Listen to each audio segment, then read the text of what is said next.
Hi Hadley. Well, this stripping or clipping of the wings for the Saudi Energy Minister Khalid Al-Falih doesn't necessarily come as a surprise, and what we've seen from Saudi watchers in recent weeks is an increased amount of commentary about his future. Essentially, the Saudi Energy Minister has been responsible for overseeing a super ministry within the kingdom, and perhaps this all just became a little bit too much. Remember, the Energy Ministry is responsible for about 50% of Saudi GDP, about 70% of export earnings as well. At the same time, he's also Chief Custodian and Chief Monetization Officer of the world's largest proven crude oil reserves, and he has significant influence and say within the OPEC group as well as de facto leader there too. So perhaps this became essentially too much for Khalid Al-Falih to all take in, and at the same time, being chairman of the world's most profitable company probably doesn't make sense for likely investors in that IPO. So what we've seen is a shake-up in Saudi Arabia. Khalid Al-Falih will be replaced as chairman of Aramco by Yasser Othman Al Rumayyan. He is the current governor of the Public Investment Fund, which has a sizable stake in Saudi Aramco. Mr. Rumayyan has essentially been gaining stature within the kingdom and also within the Western business community in recent years, certainly as the head of the country's Public Investment Fund, which is funding the Crown Prince's reform program.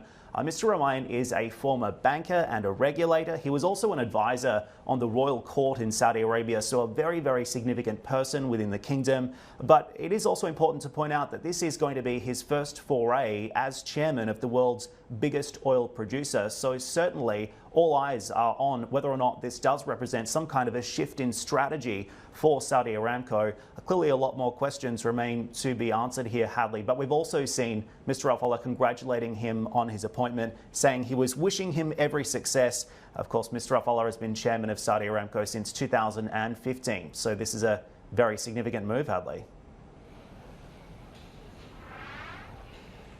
It's not the first time that I have made a correlation between Game of Thrones and what happens in Saudi Arabia. But at the end of the day, what was the Game of Thrones quote where they say power resides where people believe it resides? And as you very well know, having covered many an OPEC meeting and JMMC meeting, Khalid Al-Falih really the big daddy of oil when it comes to calming global markets. And one of the big questions is how this is going to impact sentiment surrounding this Aramco IPO. As you know, I had the chance to catch up just a couple of months ago with the head of the Public Investment Fund, and I asked him if Aramco was ready to listen in to what he had to say then.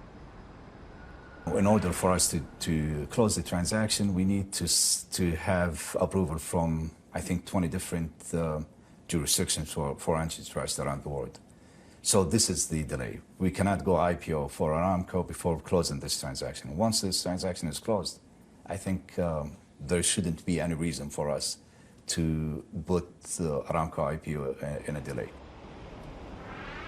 Now, no doubt, Dan, there's logic behind this decision, but at the same point, you've got to wonder if they really thought this one through in terms of the transition. There's nothing new about a Saudi official waking up one morning and realizing that the transition had happened without him even knowing it, for example. It seems as if at least Khalid Al-Falih perhaps had more warning here than is usual, but at the same point, you've got to wonder if they really thought this through in terms of, this is a man who has a lot of credibility in the international community, particularly after what we saw with the Riyadh Ritz-Carlton, the murder of Jamal Khashoggi. This was a calming voice to the markets, not just when it comes to energy, but also when it comes to governance in Saudi Arabia. So you've got to wonder if this was perhaps the right time for this move, but at the same point, there is logic to it. Hey everybody, it's Hadley Gamble from our new CNBC Middle East Bureau in Abu Dhabi. Thanks for stopping by. Now to watch more, you can try one of the videos that just popped up on your screen. And don't forget to subscribe.